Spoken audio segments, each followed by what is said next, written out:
नमस्कार मित्रों, कैसे हो? आशा करता हूँ बढ़िया और प्रसन्न होंगे। प्रसन्नता के साथ हमारे समक्ष है परिशिष्ट गणित की वैकल्पिक विधियां। गणित की कक्षा 5वीं की 8 ग्रेड पुस्तिका का अंतिम परिशिष्ट है। चलिए देखते हैं इसके अंदर है क्या। प्रश्न है हमारे समक्ष, ऊर्ध्व तिर्यक विधि द्वारा निम्न संख्याओं का गुणा कीजिए। तो इनमें गुणा करना है किस विधि से? ऊर्ध्व तिर्यक विधि से। ये क्या है? तो ये वही विधि है जिससे हम गुणा करते हैं।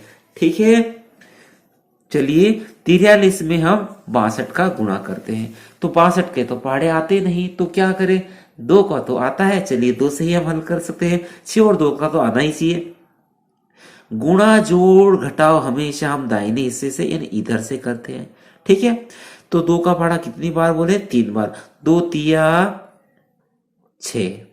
ठीक है, अब 2 का पहाड़ा कितनी बार बोले? 4 बार। 2 चौक 8।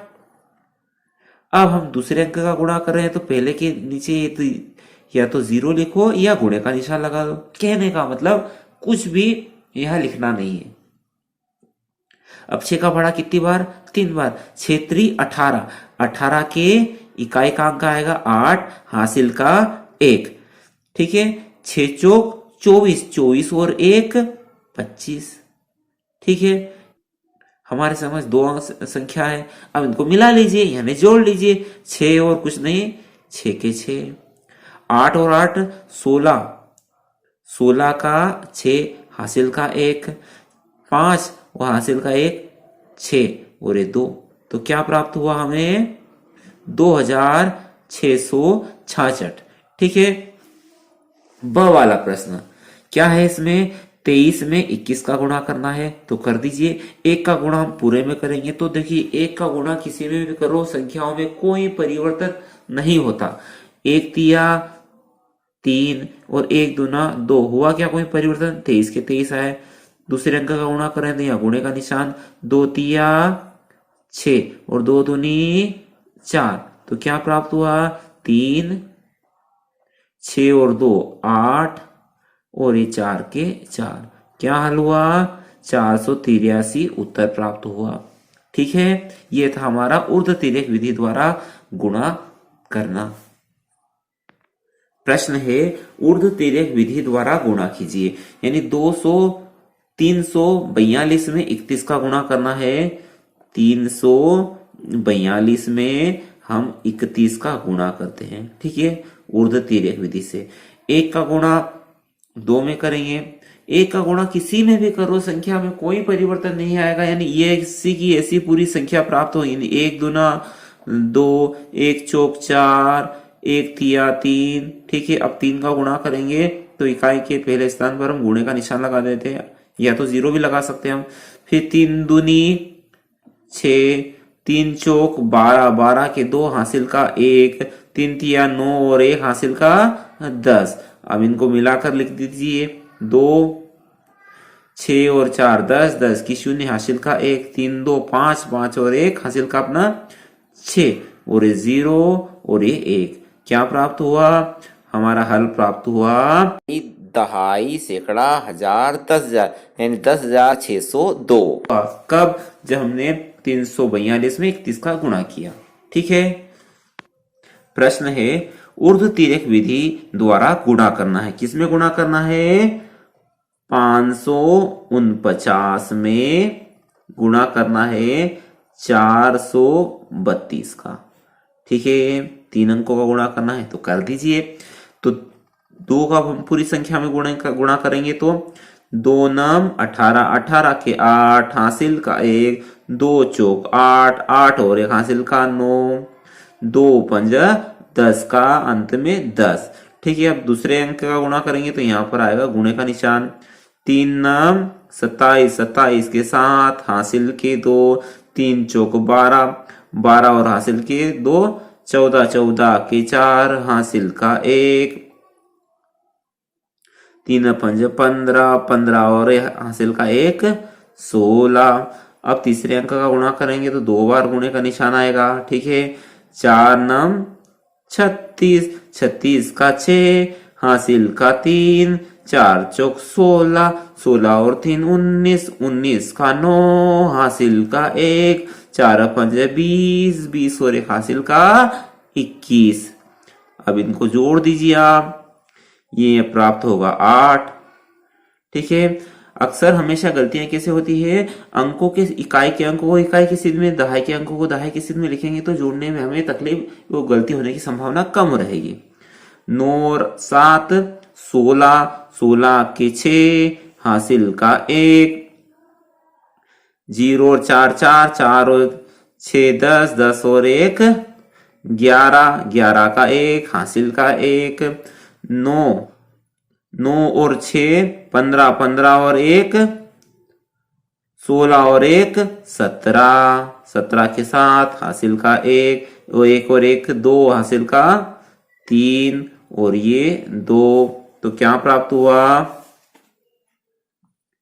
549 में 432 का गुणा किया तो प्राप्त हुआ इकाई, दहाई, सैकड़ा, हजार, हजार, लाख, 2,37,168।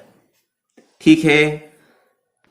प्रश्न है 32 में 33 का गुणा करना है और गुणनफल की जांच बीजांक विधि द्वारा करना है। तो पहले हम गुणा कर लेते हैं 32 का 33 के साथ। ठीक है। 33 में 32 का गुणा करो या 32 में 33 का गुणा करो, कोई फर्क नहीं पड़ता। 3 दूनी 6, 3 तिया 9, दूसरे अंक का गुणा कर रहे थे, यहाँ गुणा का निशान, 3 दूनी 6 और 3 तिया 9, 6, 9 और 6 15, 15 के 5 हासिल का 1, 9 और 1 10। तो क्या प्राप्त हुआ, 32 में 33 का गुणा किया तो प्राप्त हुआ 1056। ठीक है। अब ये हल तो कर दिया, लेकिन अब इसकी जांच करना है बीजीय व्यंजक विधि द्वारा। तो चलिए जांच कर लेते हैं। जांच कैसे करते हैं तो मैं बता दो कैसे करते हैं। प्रथम, ये जो गुणा कर रहे हैं ना, प्रथम संख्या का बीजांक, कौन सी प्रथम गुणक संख्या का बीजांक और दूसरी गुणक संख्या का बीजांक, यानी ये प्रथम संख्या है ना, इसका बीजांक। अब बीजांक क्या होता है, 3 और 2 कितने होते हैं, 5। ठीक है। द्वितीय संख्या का बीजांक, द्वितीय संख्या कौन है, 33, इसका बीजांक, यानी इनको आपस में जोड़ना, 3 और 3 कितने होते हैं, 6। ठीक है। प्रथम संख्या का बीजांक 3 और 2 कितने होते हैं, 5। ठीक है। और द्वितीय संख्या कौन, द्वितीय गुणांक वाली संख्या 33, 33 का बीजांक क्या होता है, 3 और 3 6। और अब इन बीजांक का आपस में गुणा कर लो, क्या आएगा, 5 6 30, 5 6 का 30। और इस 30 का बीजांक क्या आता है, 30 का बीजांक, इनको आपस में जोड़ो, 3 और 0 कितने हो प्राप्त हुए, 3।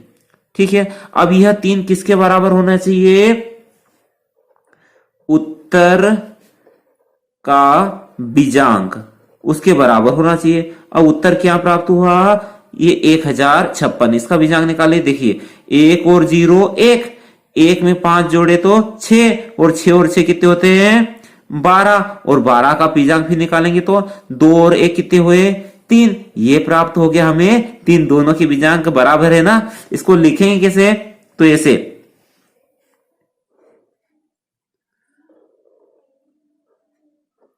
देखिए प्रथम गुणक का बीजांक क्या हुआ, 3 और 2 5। द्वितीय गुणक का बीजांक कितना हुआ, 3 और 3 6। और इनका दोनों गुणा करेंगे तो 5 6 का 30, और 30 का बीजांक कितना होता है, 3 और 0 3। और उत्तर का बीजांक कितना होता है, एक और 0 1, 1 और 5 6, 6 और 6 12, और 12 का बीजांक 1 और 2 का बीजांक कितना होते हैं होंगे 3। आ गया बराबर। इसका मतलब हमारा उत्तर बिल्कुल सही है। प्रश्न है 559 का गुणा कीजिए 987 में और गुणनफल की जांच बीजांग विधि द्वारा करना है। तो पहले हम गुणा कर लेते हैं 659 में 987 का। चलिए कर लेते हैं। 7 का गुणा पूरे में करेंगे तो 7 का पहाड़ा 9 बार बोलिए। 7 नम 63, 63 के 3 हासिल के 6। ठीक है। 7 पंजे 35, 35 और 6 कितने होते हैं 41, 41 का 1 हासिल के 4 और 7 छंग 42, 42 और 4 46। अब दूसरे अंक का गुणा करें तो पहले के नीचे गुणा का निशान लगा दो। 8 9 72, 72 के 2 हासिल के 7, 8 पंज 40, 8 पंज 40, 40 और 7 47, 47 के 7 हासिल के 4, 8 छंग 48, 8 छंग 48, 48 और 4 52, ये 52 के 52। अब तीसरे अंक का गुणा कर रहे हैं तो 2 स्थान पर गुणे का निशान। 9 9 81, 81 का 1 हासिल का 8, 9 पंज 45, 45 और 8 53, 53 का 3 हासिल के 5, 9 छंग कितने होते हैं 9 छंग की 54, 54 और 5 59। ठीक है। और इनको जोड़ लीजिए, ये प्राप्त होगा 3, 1 और 2 3, 6 और 7 13 और 1 14, 14 की 4 हासिल का 1, 4 और 2 6, 6 और 3 9 और 1 10 की 0 हासिल का फिर 1, 9 और 5 14 और 1 15, 15 के 5 हासिल का फिर 1, 5 और हासिल का 1 6। तो क्या गुणा प्राप्त हुआ 659 में 987 का गुणा किया तो प्राप्त हुआ इकाई, दहाई, सैकड़ा, हजार, 10,000, लाख, यानी 6,50,433 प्राप्त हुआ। ठीक है। ये हो गया गुणा। अब इसकी जांच कर लेते हैं अपन। तो जांच कैसे करते हैं ध्यान से देखिए। तो देखिए प्रथम गुणक संख्या का बीजांक यानी इसका बीजांक निकालिए। 6 और 5 कितने होते हैं 11, 11 और 9 कितने होते हैं 20, 20 का बीजांक कितना होता है 20 बनता है 2 और 0 से बीजांक होगा इसका 2। द्वितीय संख्या का बीजांक निकालिए। 9 और 8 17, 17 और 7 24 और 24 का बीजांक कितना होता है 2 और 4 बनता है 24 से, 2 और 4 कितने होंगे 6। ठीक है। अब इन दोनों का संख्याओं को गुणा कीजिए।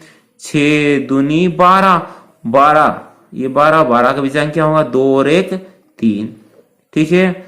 अब यही बीजांक किसके बराबर होना चाहिए उत्तर के बीजांक के बराबर। तो देखिए 6 और 5 11, 11 और 0 11, 11 और 4 15, 15 और 3 18, 18 और 3 21, 21 बनता है 2 और 1 से, और 21 का बीजांक 2 और 1 3। ठीक है। यहाँ भी 3 यहाँ भी 3, यानी हमारा उत्तर बिल्कुल सही है। यह था बीजांक विधि द्वारा गुणनफल की जांच करना। आशा है आपको ये जांच करना भी समझ में आया होगा। प्रश्न है 697 में भाग लगाइए 13 का। ठीक है। और हल करने के बाद उत्तर की जांच बीजांक विधि द्वारा करना है। तो चलिए पहले तो हम भाग कर देते हैं। कैसे भाग करें 697 में भाग लगाना है 13 का। ठीक है। क्योंकि 13 से छोटा है 6 तो 2 संख्या लेंगे हम 69। तो 13 का पढ़ा तब तक बोलिए जब तक कि 69 ना आ जाए। तो बोलते हैं चलिए 13 एकम 13, 13 दूना 26, 13 त्यों 40, 13 चौक 52, 13 पंज 65, 13 छंग 78। 13 छंग 78, 78 तो 69 से ज्यादा हो जाएंगे, तो क्या ले 13 पंज 65।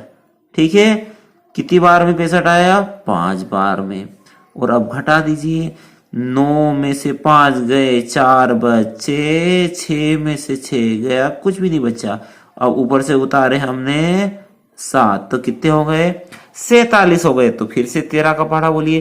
13 एकम 13, 13 दूना 26, 13 तिया 39, 13 चौक 52, तो 47 से ज्यादा हो जाएंगे, तो क्या लेंगे? 13 तिया 39। कितनी बार 39 आया? 3 बार में। ठीक है, और 47 में से 39 को घटा देंगे तो कितने प्राप्त होंगे? 8। ठीक है, तो क्या हमारा हल प्राप्त हो गया? बिल्कुल हल हो गया। ये क्या है हमारा? ये है हमारा भागफल। ठीक है, और यह क्या है? हमारा शेषफल। भाग तो हो गया है, अब क्या कहा है? इसकी जांच बीजांक विधि द्वारा करना है। चलिए जांच कर लेते हैं। ये जांच कर लेते हैं। जांच तो जांच करते हैं किस प्रकार से, वो समझ लीजिए पहले। तो सबसे पहले भाज्य का बीजांक कौन है? भाज्य ये रहा, भाज्य का बीजांक। ठीक है, यह किसके बराबर होना चाहिए? तो यह बराबर होना चाहिए भागफल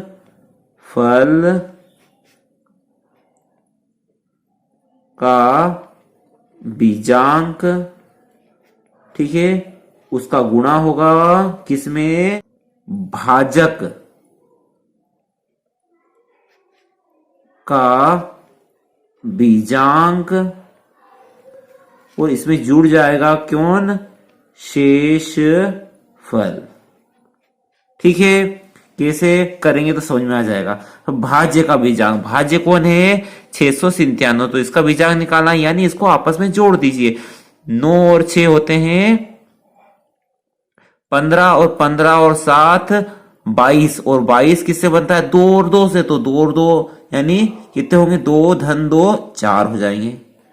ठीक है, अब भागफल का बीजांक, भागफल कौन है? 5 और 3 53, तो इसका बीजांक क्या होगा? 5 और 3 8, गुणित भाजक कौन था? 13, 13 का बीजांक क्या होगा? 3 और 1 4, धन शेषफल कितना था? शेषफल था हमारा 8।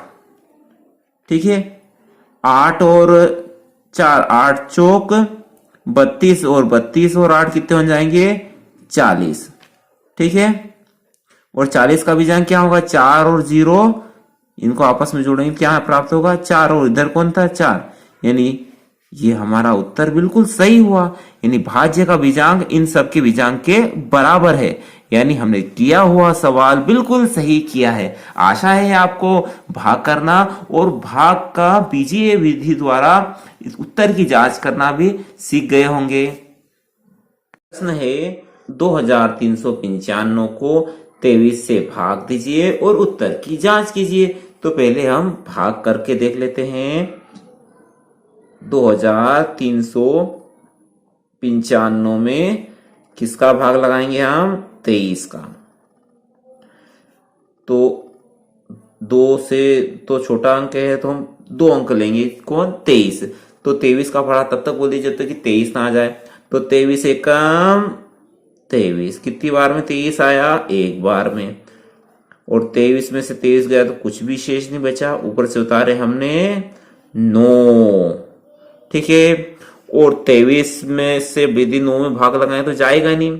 ठीक है, भाग नहीं जाए उसकी 0। वास्तव में होता क्या है? हम 23 का पढ़ा 0 बार बोलते हैं। ठीक है, और 0 आएगा और 9 में से 0 जाएगा तो फिर 9 ही बचेगा, या साधारण शब्दों में कहें तो ऐसा ही कर दो, भाग नहीं जाए उसकी 0। ऊपर से उतारे आप कितने? 5, कितने हो जाएंगे? यह 95। अब 23 का पढ़ा तब तक बोलिए जब तक कि 95 ना आ जाए। तो देखिए अब 23 का पढ़ा आता है, नहीं आता तो बना लीजिए।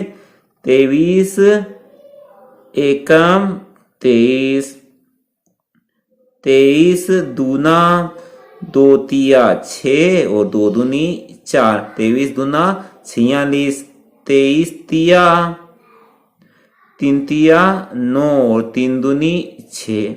ठीक है, 23 चौक 4 12 के 2 हासिल के 1, 4 दूनी 8 और 1 9। ठीक है, काम चल जाएगा हमारा।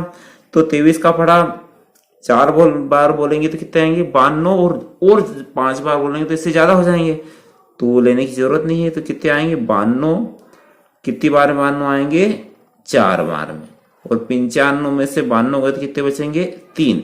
ये हो गया हमारा भाग। अब जांच कर लेते हैं अपन कि हमने जो सवाल किया वो सही है कि गलत। तो देखिए, पहले अपना जो भाज्य था इसका बीजांक निकालिए।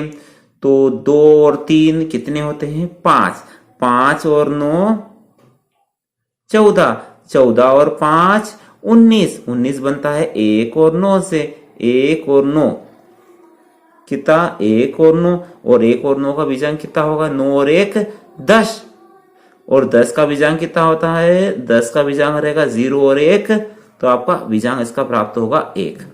ठीक है, अब ये बराबर आना चाहिए किसके भाजक का बीजांक 2 और 3 कितने होंगे 5।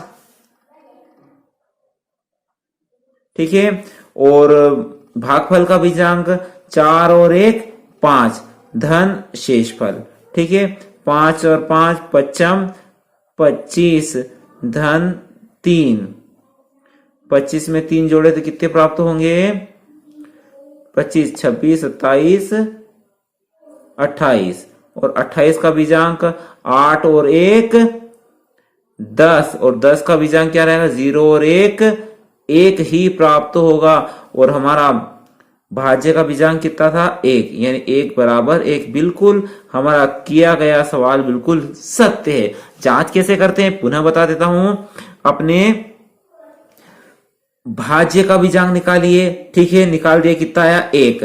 अब हमारे भाजक का बीजांक निकालिए, कौन था 23, 23 का बीजांक 3 और 2 5, और भागफल का बीजांक 4 और 1 5, दोनों का गुणा कर दीजिए और शेषफल को जोड़ दीजिए, यानी 55, 25 और 3 28, 28 का बीजांक निकाला 10, और 10 का बीजांक निकाला तो 1, यानी जो हमें भाज्य का बीजांक प्राप्त हुआ था वही का वही, यानी किया गया सवाल बिल्कुल सत्य है। प्रश्न है, एक दुकानदार ने 5025 संतरे खरीदे, उन्हें एक जैसे 25 डिब्बों में रखा, प्रत्येक डिब्बे में कितने संतरे आएंगे? तो कुल संतरे थे 5025, और इन संतरों को 25 डिब्बों में रखा है। तो 25 से भाग लगा देंगे तो प्रत्येक डिब्बे में कितने संतरे आएंगे ये पता चल जाएगा। तो 25 का पढ़ा तब तक बोलिए जब तक कि 50 ना आ जाए। 25 एकम 25, 25 दूना 50, 2 बार में आएंगे 50, और 50 में से 50 गया, कुछ भी नहीं बचा, ऊपर से उतारे हमने 2, भाग नहीं जाए उसकी 0, ऊपर से उतारे अब 5, हो गए 25, 25 एकम 25, एक बार में 25 आया, और 25 में से 25 गया तो कुछ भी शेष नहीं बचा। यानी अतः दुकानदार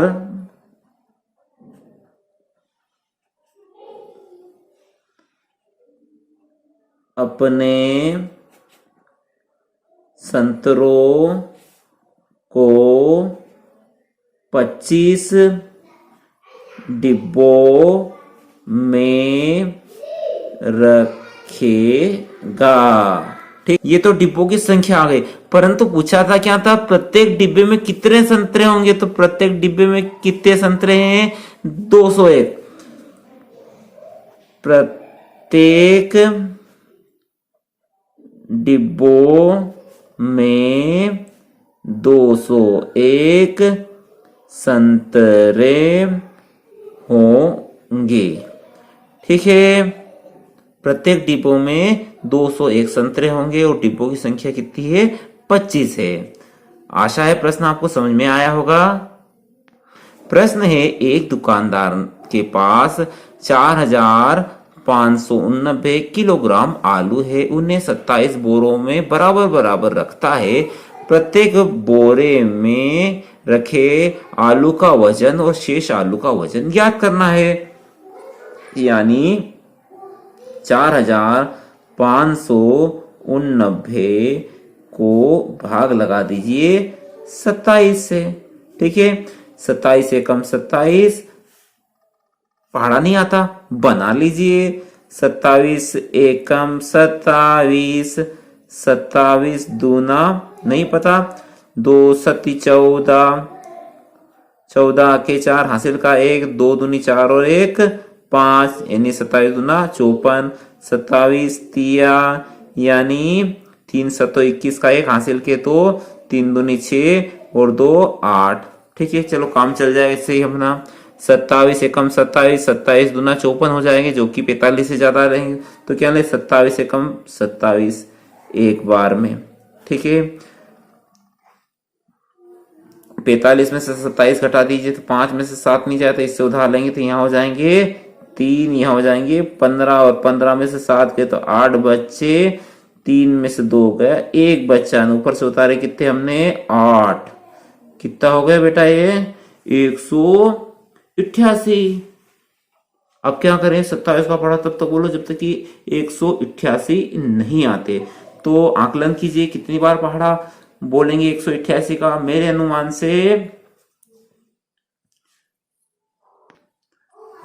से 7 बार बोलेंगे तो 27 में 7 का गुणा कर दीजिए तो 7 बार पढ़ा हो जाएगा। साथ ही 49, 49 के 9 हासिल के 4, 7 दूनी 14, 14 और 9 18। ये ज्यादा हो रहे हैं, एक अंक ज्यादा हो रहा है। यानी 27 का पढ़ा कितनी बार बोलना पड़ेगा, 6 बार बोलना पड़ेगा। तो 6 का गुणा कर दीजिए, 6 सत्तो 42, 42 के 2 हासिल के 4, 6 दूनी 12, 12 और 4 16। ठीक है, यानी 27 का पढ़ा 6 बार बोला तो 162 आए, यदि 7 बार बोलेंगे तो 189 आ जाएंगे, जो कि 188 से ज्यादा है। ठीक है, और 108 में से 2 गए 6 बच्चे, 8 में से 6 गए 2 बच्चे। ऊपर से क्या उतारेंगे, ऊपर से अब उतारेंगे 9, कितने हो गए 269। अब 27 का पढ़ा तब तक बोलिए जब तक कि 269 ना आ जाए। तो भाई 27 का पढ़ा आता नहीं तो दिक्कत की बात है। तो मैं जानता हूं 27 का पढ़ा 10 बार बोलेंगे तो 270 आएंगे, यानी 27 का पढ़ा 9 बार बोलिए। ठीक है, 9 बार बोलते हैं तो 9 सती 63, 63 के 3 हासिल के 6, 9 दूनी 18, 18 और 6 हो जाएंगे 24। और घटा दीजिए, 9 में से 3 गए, कितने बचे 6 बचे, 6 में से 4 गए 2 बचे।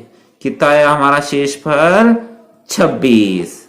तो बस हल तो हो गया है। पूछा क्या था, उन्हें 27 बोरों में बराबर बराबर रखता है। इन आलूओं को 27 बोरों में बराबर बराबर रखता है तो प्रत्येक बोरे में कितने आलू का वजन आएगा 169, है ना।